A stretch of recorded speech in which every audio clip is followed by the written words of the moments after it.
In this video, we will learn how to use sum function in Google Sheet. So let's start.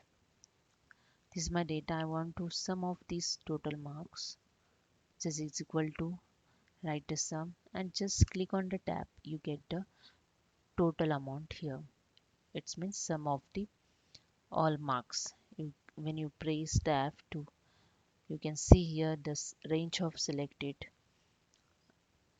marks. Okay, B2 to D2. It's correct. Just enter. If you want to, you can drag this formula and you get the sum of the every student marks. Okay, there is a one more second option. You can see here the option of sum function. Just click on that.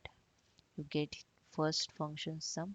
Just click on that and you can see here the select the range as you want to sum of these marks. Just enter it. Now just drag it. You get the same formula at below cell. Hope you understand. If you like this, please subscribe my channel. Thank you.